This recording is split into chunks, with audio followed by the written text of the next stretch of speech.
Hi again. Welcome to another week of second form Latin. Happy April to all of you.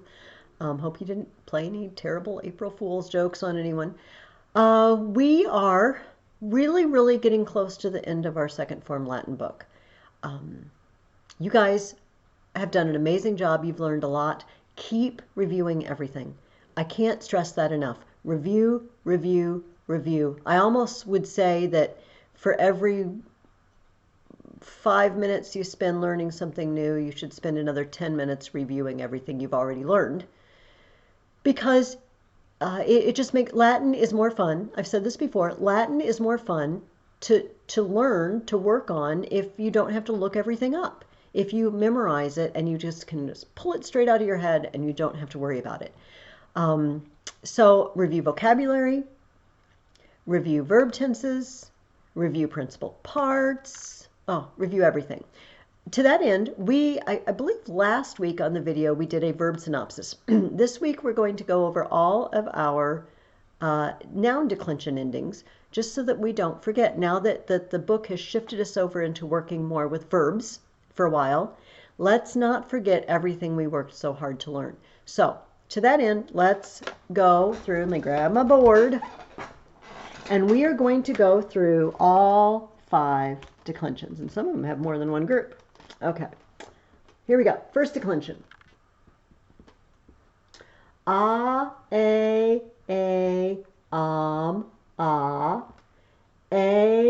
arum, is, as, is. What gender are nearly all of these? They are feminine. Remember, except for the ones with natural gender: farmer, poet, sailor. The rest of them are feminine. Second declension. Us, o, orum, is, as, is. What gender are these? They are masculine. Second declension, neuter. What gender are these? Neuter. O,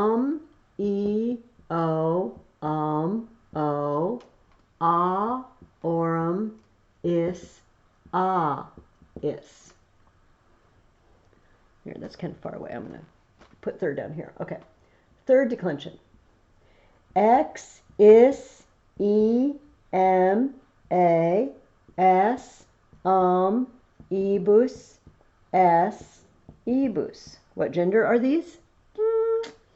They're mixed up and you got to learn them. However, we did notice that all the ones they gave us that ended in X, lex, lux, pax, they were all feminine except for dux, leader, because that would be a man in the Roman world, and so it's got natural gender. Then we learned third declension, neuter, which are neuter. And third declension, neuter, like flumen, lumen, a lot of them end in, but they don't all. So we just have a little noise for that. Bz, is, bz, a, ebus, ebus. Fourth declension. Us, ui, u, us, ebus, us, ebus. All right, and all the us's have a little line for that one, and these are mostly masculine.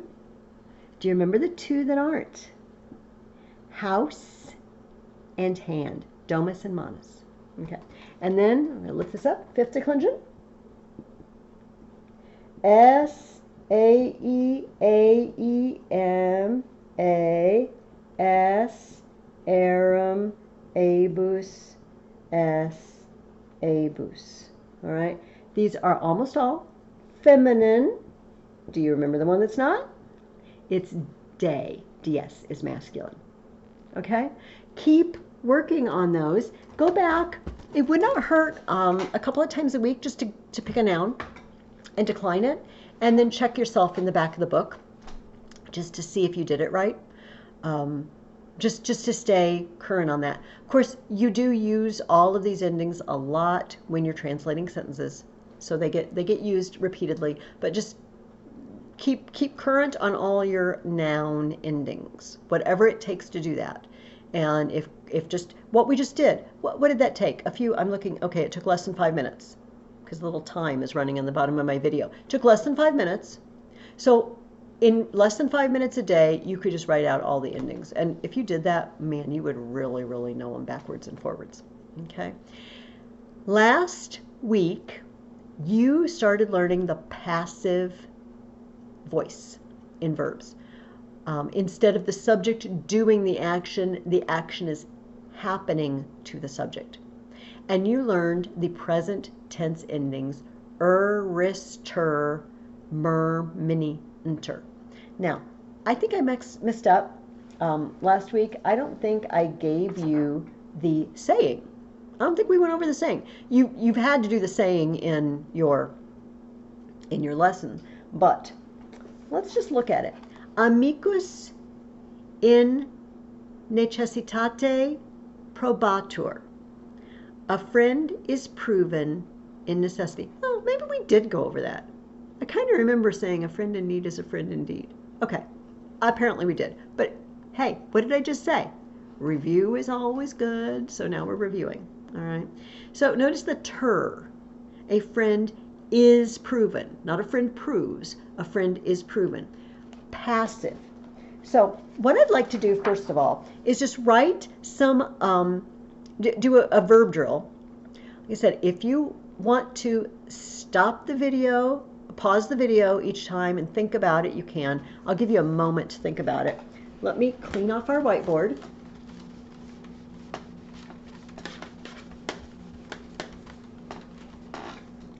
Okay. And let's see, these are all verbs that you have known for a long time, I believe. But they're all passive. All right, so I'm giving you a hint, they're all passive. Temptaris. All right. Erister. It means you are tempted. Not you tempt. Temptas would be you tempt.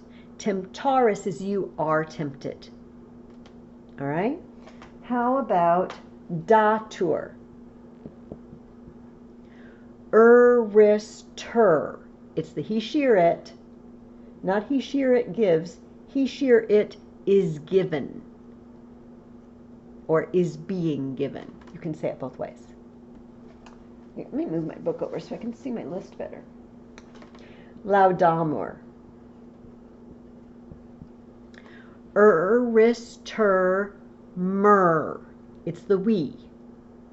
We are praised. We are being praised. Because remember, laudamus would be we praise. Laudamur is we are being praised, or we are praised. Amantur. Erister mer mini enter. They. They are loved. Remember, amant would be they love. Amantur is they are loved, or they are being loved. Vocamini.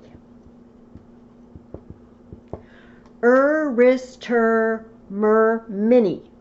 You all. You all are called, or you all are being called. Okay, well, let's do one more. Creor. I. I am created, or I am being created. Not I create. Creo is I create. Creor is I am being created. Do you guys get the difference? I hope so.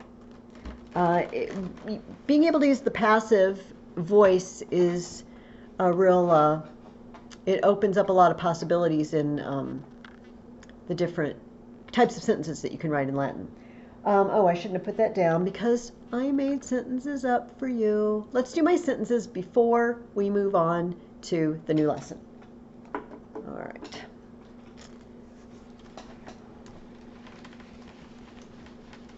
Okay.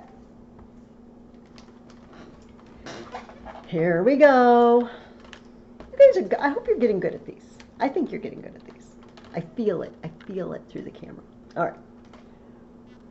Molte agricole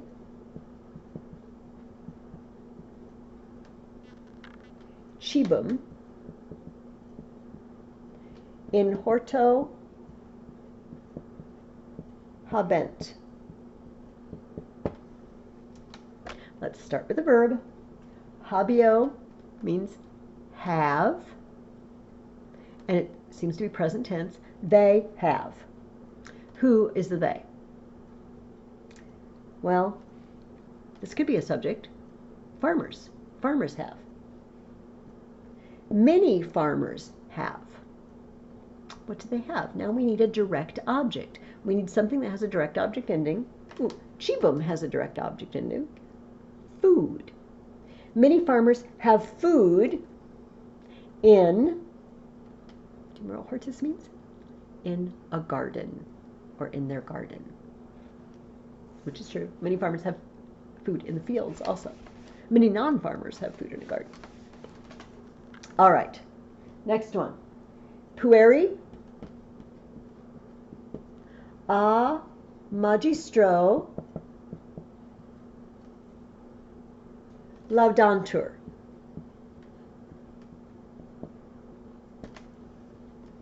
Let's start with laudantur. It is laudo, praise, but it has rister, murmini, inter. They, not they praise, they are being praised. They are praised. Who could be the they? Well, pueri has a nominative, plural, they, ending. So the boys. The boys are praised by the teacher. Remember that when we have a passive and we want to say who's doing it, we use a or ob with the ablative. A or ob always takes the ablative. That's the construction we use. The ablative of agent. The agent being the person who's doing it. Let's just for kicks, let's turn this into an active sentence. The teacher praises the boys. Now, teacher will be the subject. Magister praises, laudant. Now, the boys are the direct object. So they're accusative, and they're plural, and they're masculine. Pueros. The boys are praised by the teacher. The teacher praises the boys. All right, next up. Romani, Gallos, Sine ira, vicerunt or vicerunt. Let's start with the verb. Vinco, vincere, vici. Vici is the third principal part of vinco. Conquer. So we must be in the perfect system because we're using the third principal part. And we have, it's the one that has I, isti, it, imus, istis, erunt. That's the perfect tense. They conquered. Or they have conquered. Who? Do we have a subject? Well, Romani. That's a plural subject. The Romans. The Romans conquered. What did they conquer? The Gauls. These are the people of Gaul. Remember, Gallus is a Gaul. Gallia is the country of Gaul, which is where? France. Today we call that France, okay? The Romans conquered the Gauls. Sine, without anger. They weren't angry with them. They just conquered them because they could, because they wanted to. Well, let's put it on a good way. Because they wanted to spread Romanness, the glories of Romanness throughout the world without anger. All right. There might have been a little anger. There were uprisings. Okay. Marcus sororem a fenestra, we don't have to have that line, fenestra, we do have to have that line, turpiter,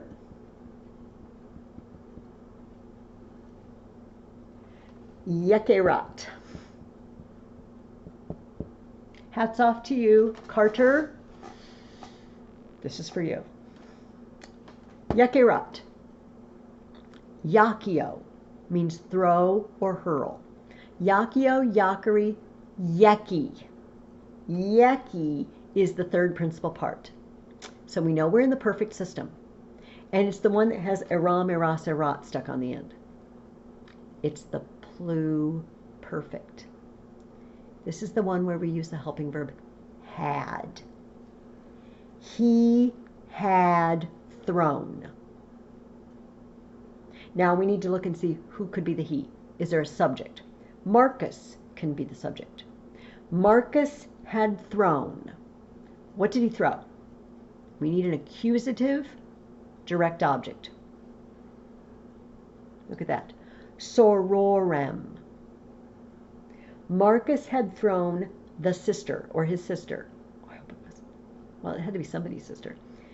His sister out of the window.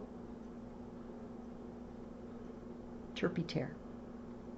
Disgracefully or shamefully. There, Carter, someone has been thrown out a window. Remember, this is technically defenestration. So I suppose technically I should have said defenestra. Down from. But it wasn't too high a window. Anyway. There, someone got thrown out of a window. Defenestrated. All right. Moving on. Oh, let's do some questions.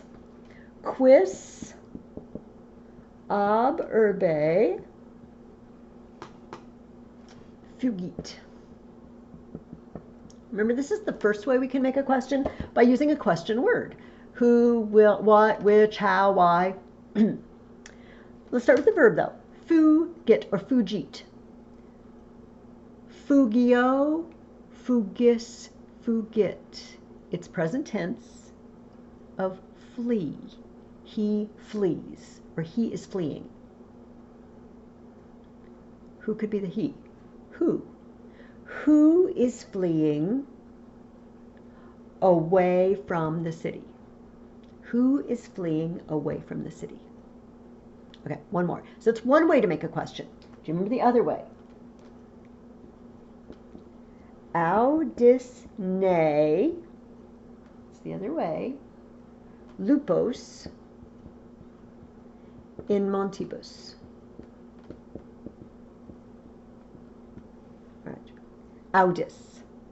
Audio, audis, audit. It's you here. Remember, we're going to ignore the NE for a moment. We're just going to pretend this isn't a question, and we're going to translate it. Then we're going to turn it into a question.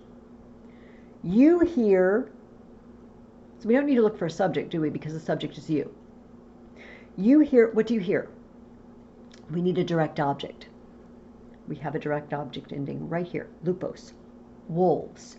You hear wolves in the mountains. You hear wolves in the mountains. Let's turn it into a question. Do you hear wolves in the mountains? Now, remember, present tense, this can mean you hear, you do hear, you are hearing. So these are the helping verbs we have to use when we turn it into a question We can't say, did you hear wolves in the mountain? Or have you heard wolves? Because it's present tense. We have to say, do you hear wolves in the mountain? Or are you hearing wolves in the mountains? All right? Be careful with that when you turn it into a question. Use the right helping verb. That is the helping verb that you should be using for that particular tense. Okay. Boy, the more you guys learn, the harder it is to review everything. Sorry, I'm bumping my camera around. Now, let's pause the video if you don't have it next to you. It's a good idea before you watch the video each week to get your workbook and your student book, because I'm going to be referring to them. So either pause the video and go get it, or pick it up if you have it, and turn to page 70, which is lesson 23. We are going to learn to do the passive voice in the imperfect and future tenses. It's easy. It's easy if you learned rist, ter, mer, mini, unter. If you learn that, you're golden. All right? Look at the boxes on the top of the page.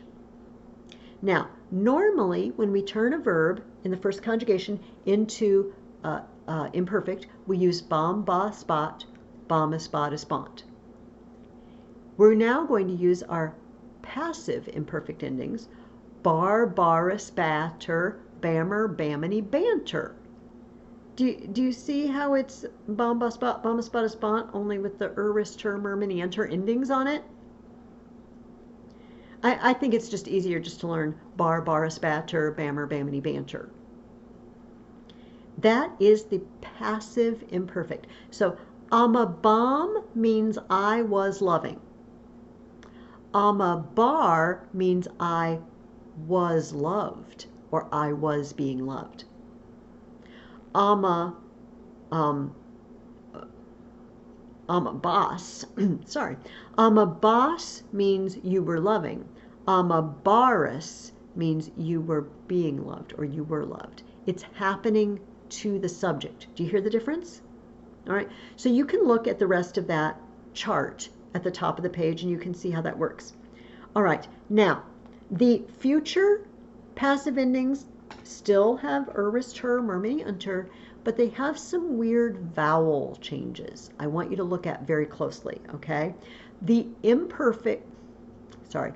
future passive endings are bor, baris, bitter, bimmer, bimini, bunter. Notice that second person singular, beris, B-E-R-I-S. You would expect it to be an I, but it's not, it's an E. So again, I think the easiest way to learn this is just to learn bor, baris, bitter, bimmer, bimini, bunter. Now, I'm a beau means I will love. I'm a bore means I will be loved. All right. I'm bis means you will love. I'm baris means you will be loved. So be careful with those. Notice that it's always happening to the subject with these. Okay? So first task here is to learn bar, baris, batter, bammer, bammity, banter, and bor, baris, bitter, bimmer, bimini, bunter. If you say it over and over, if you write it out over and over, you will learn it. All right. Second task is you have some new vocabulary, but thankfully we have all second declension masculine nouns. Easy, easy. And I noticed I used Romani in our sentence. I'm sorry, and they're just giving it to you. Sorry about that. So let's take a look at our new words. Animus. Animus means mind or spirit. You know, if a cartoon is an animation, so Disney animated movies, they've taken pictures and it's like they have their own mind or spirit. They're moving around. They're not really, but they look like they are. That's what animation is. So as opposed to an inanimate thing rocks, chairs. They're inanimate. They have no mind. They have no spirit. Animate things can think. They can respond. That's why plants are sort of on the edge, you know, because like there's flowers that turn towards the sun and Venus flytrap, and you might say, well, it's just they're triggered by certain things, but they do seem, you know, where do you draw that line? I don't know. Rocks and chairs, not animate. All right. Barbarous. Barbarous is a foreigner or a barbarian. The joke, barbaros is Greek. It originated in the Greek language. That's what they call foreigners. And the Latins took it over. The Romans took it over. And for the Greeks, everybody who didn't speak Greek was a barbarian because it sounded like when they spoke, they just said bar. And so they were barbarians, people that say barbar. This is a true story. So barbarian, barbarous, can be a noun, a barbarian. It can also be an asa adjective. So like the barbarian hordes or the barbarian woman. She would be a femina barbara. Ooh, do you know anyone named Barbara? They're a barbarian. Don't tell them that though. Don't. If you know anyone named Barbara, don't tell them. Okay. Christianus. This one's pretty easy to learn. A Christian. Just like barbarian, Christianus could also be an adjective. So a Christian woman, a femina Christiana. Or a Christian slave, a servus Christianus. If it's being an adjective, it needs to match its noun in number and case and gender, just like always. Now, the next one looks like discipulus. In the classical pronunciation, you say it, but discipulus is how we're going to say it. A student, which obviously we get the word disciple from that. A disciple is a student of a person. So if we're Jesus' disciples, we are his students. We are learning to be more like him. And not only learning to be more like him, we are allowing him to turn us into people who are more like him. Gladius is a sword. Yes, gladiators use swords, although there were other gladiators that used nets and tridents and things. Legatus is a lieutenant. We turn this into a word in English, a legate, which really just means an emissary, an ambassador, someone sent to discuss affairs with an enemy or even with an ally. But for the Romans, it was a lieutenant in the army. Oculus means eye. You probably already knew this. Binoculars, bi means two, are instruments that have two eyes, two holes to look through. A monocle, it's, you see in old-fashioned things that you have this thing and you stick it in and it has a little chain and it's some old guy with a top hat and he has his monocle. Mono means one. It only goes in one eye. Populus. Most of these are really easy. Populus means people. Population, popular, right? Things that are popular means most of the people like it. Most of the people are talking about it. Romanus, that's the word I used in your sentence when the Romans were conquering Gaul without anger, or they were conquering the Gauls without anger. Romanus is a Roman. It can also be an adjective. Romanus so a Roman woman, a femina Romana. A Roman slave, a servus Romanus. A Roman gift, a donum Romanum. Okay. And socius or socius, an ally. So for the Romans, this literally meant military allies. For us, we've kind of turned it into something else because we use the word social. Social, the people you socialize with aren't probably your military allies, probably your friends. We get the word society is the group of people you're basically allied with, that you live among. So you need to learn, that's thing number 2. After learning your endings, you need to learn your new vocabulary, most of which is pretty easy. Let's look at your new saying. Nocitur ex sociis. Nocitur ex sociis. He is known, notice the passive, he is known by his companions, by his allies. In other words, you are known by the company you keep. If you, what's the saying? If you lay down with pigs, you're going to get some mud on you, or something like that. You know, that if you associate, not that you should not ever speak to people that you think are beneath you, or but if you choose as your closest companions people who are questionable, even if you're not questionable, people are going to identify you with that questionable group, which could be a bad thing. I think that pretty much covers the whole lesson. Let's grab our workbooks now and turn to page 146. I think let's go over the first couple of questions there on page 146 together, okay?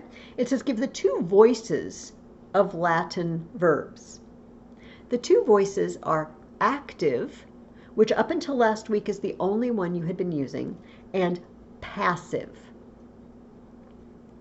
Number 2, in the blank voice, the subject performs the action of the verb. That's active voice. The subject is doing it. In the blank voice, the subject receives the action of the verb. That's the passive voice. It is being done to the subject. Okay. Skip down to number 4. When the action of the passive verb is performed by a living thing, the construction is called ablative of agent and requires the preposition a or ob. Remember, we had one of those, I made up one of those sentences, I can't remember what it was. The boys are praised by the teacher. A magistro. That's ablative of agent. Okay. Other than that, I would like you to work through the worksheet lessons in lesson 23, the worksheet pages. For Nate and Carter, you don't have the answers at home. You should have already received an email, and as an attachment on that would be the answers to this lesson. Please check them. As always, if you miss something and you don't understand why, even if you do understand why, but you just don't feel like you completely know how to use it, call me. Email me is fine. Calling me is completely fine. I'm rarely even out of the house right now. If I step out, I'll give you a call back if you leave a message on my machine. Let me see if there's anything else we want to do together here. How about, just because I am very, very kind, we're going to do the first 2 sentences on page 151 together. No, we're going to do the first 1 sentence together. But also, I want you to notice at the end of the lesson, it says, on a separate sheet of paper, conjugate amo, porto, and voco in the present tense, active and passive. Please do that. Please do that and then check yourself. Okay. So let's look on page 151, and we'll do this sentence together, and then we'll call it a day.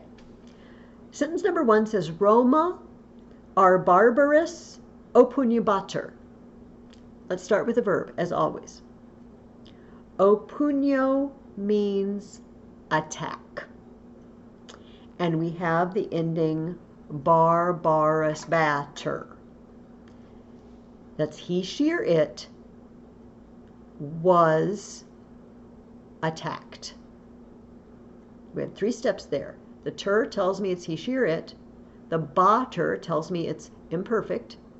And the whole thing tells me it's passive. He, she, or it was attacked. Is there anything there that could be the he, she, or it? Well, how about Roma? Rome was being attacked. A barbarous. By the barbarians. It's plural and it's ablative. Notice it's our ablative of agent. It's a passive voice construction, and so the one doing it, you use a or ob with the ablative, by the barbarians. Okay, Rome was being attacked by the barbarians. Right? Got it? Okay, I think that should set you up to do lesson 23. Said we're getting closer and closer to the end of the book. You guys are doing a great job. I know this is kind of a mixed up time when we can't be together and you don't get live feedback, but that's what the phone's for. Like I said, I'll say it over and over and over again. Call me with any questions. I am here and ready and eager to help you out. And we'll get through the rest of this year together. And otherwise, I hope that you are well, that your families are well, that all is going okay at home. Stay in, stay safe, and I'll see you again, maybe not this year, but for those of you continuing lessons with me, I might not see you till next August. Hopefully sooner than that. Bye-bye. Talk to you next week.